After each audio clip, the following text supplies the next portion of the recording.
여러분 안녕하십니까? 10월 1일 금요일 뉴스투데이 시작합니다. 이른바 고발사주 의혹에 대해 검찰이 손준성 당시 대검 수사정보정책관의 관여 혐의를 확인하고 이 사건을 공수처로 넘겼습니다.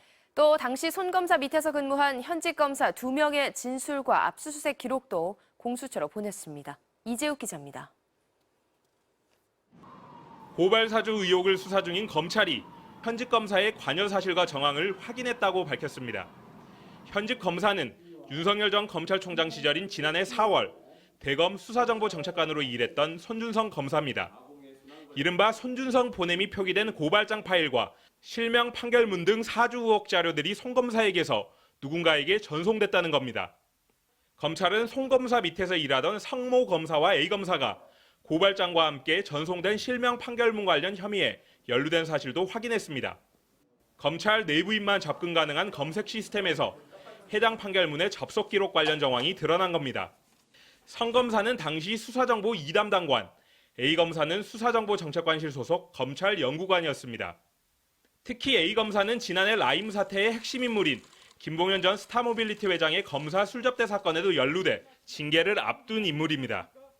검찰은 송 검사와 함께 이들 후배 검사 2명도 공수처에 모두 이첩한 것으로 MBC 취재 결과 확인됐습니다. 검찰은 두 검사들에 대해선 아직 구체적 범죄 혐의를 발견하지는 못했다면서도 관련 기록들을 함께 공수처에 보냈다고 밝혔습니다. 공수처는 두 검사의 연루 정황을 포착하고 이들의 근무지 등을 압수수색했습니다. MBC 뉴스 이재욱입니다. 대장동 개발 특혜 의혹으로 이어가겠습니다. 검찰이 의혹의 진실을 밝혀줄 결정적인 증거로 회계사 정영학 씨가 제출한 녹취록을 보고 있습니다. 여기엔 어떤 내용이 담겨 있는지 임현주 기자가 취재했습니다. 검찰은 대장동 의혹의 핵심 인물인 정영학 회계사를 시작으로 본격적인 대면 조사에 돌입했습니다. 화천대유 자회사 천화동인 5호를 소유한 그는 남욱 변호사와 대장동 개발 사업을 처음부터 기획하고 주도한 걸로 알려졌습니다. 이들은 2014년 성남시가 대장동을 공영개발에서 민관 합동으로 바꾸려 하자 업체 선정권을 쥔 성남도시개발공사에 자신들의 후배를 취업시킨 걸로 전해졌습니다. 두 사람은 공사의 실세로 불렸던 유동규 전 기획본부장의 산하 조직에 배치돼 2015년 3월 화천대유를 우선 협상 대상자로 선정했던 심사위원으로 참여했습니다. 정 회계사와 남 변호사가 사업권을 따내려고 자기 사람들을 사업 추진 경로의 요직에 심어놓았다는 의혹을 받는 대목입니다. 검찰은 도시개발공사를 압수수색해 사업 인허가 관련 문서와 유 전 본부장이 썼던 컴퓨터 등을 확보한 것으로 전해졌습니다. 이와 함께 검찰이 정 회계사로부터 제출받은 19개의 녹취록에도 관심이 집중되고 있습니다.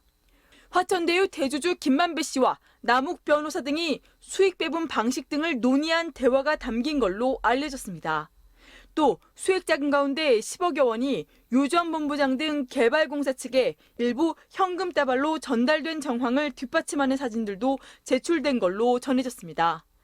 검찰의 출석 요구에 응하지 않고 있는 유 전 본부장은 취재진과 만나 뇌물수수 의혹을 부인했습니다. 또 압수수색에서 휴대전화를 창 밖으로 버린 건 그만한 사정이 있었다고 말했습니다.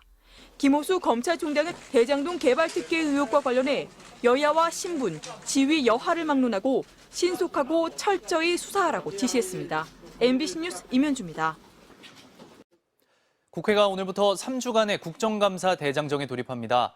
21대 국회 두 번째 국감이자 대선을 5개월 앞두고 열리는 문재인 정부에 대한 마지막 국감입니다.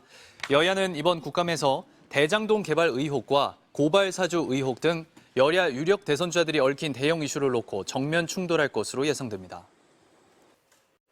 코로나19 4차 대유행이 이어지면서 신규 확진자 수는 어제까지 일주일 연속 요일별 최다치를 기록했는데요. 오늘도 2,000명대 중반을 넘어설 것으로 예상됩니다. 취재기자 연결해서 자세한 소식 알아봅니다. 박윤수 기자, 밤사이 확진자 수 얼마로 집계됐나요?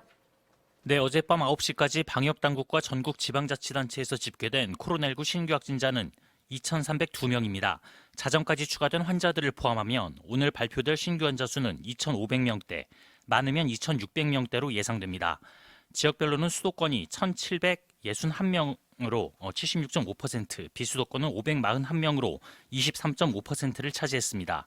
신규 확진자 수는 지난 7월 7일부터 87일 연속 1000명 선을 웃돌고 있는데요. 추석 연휴 기간 인구 대이동으로 감염 규모가 커지고 있는 상황에서 내일부터 사흘 동안 개천절 연휴가 이어지는 만큼 추가 확산이 우려됩니다.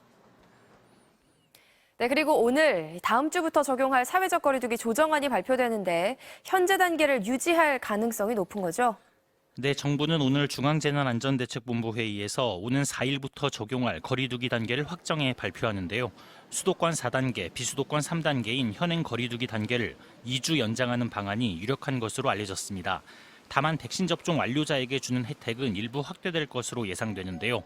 결혼식장이나 장례식장 등에서 접종 완료자를 인원 기준에서 제외하는 방안 등이 포함될 걸로 전해졌습니다. 거리두기 단계나 시간, 또 접종 완료 여부에 따라 복잡했던 사적 모임 제한 규정도 일부 완화하고 단순화할 걸로 보입니다. 이와 함께 오늘 오후에는 단계적 일상 회복, 이른바 위드 코로나 시행을 위한 공청회가 열리는데요. 정부는 전문가와 이해 당사자들의 의견을 종합해 이달 말에서 다음 달 초쯤 단계적 일상 회복을 추진한다는 계획입니다. 지금까지 통합뉴스룸에서 전해드렸습니다.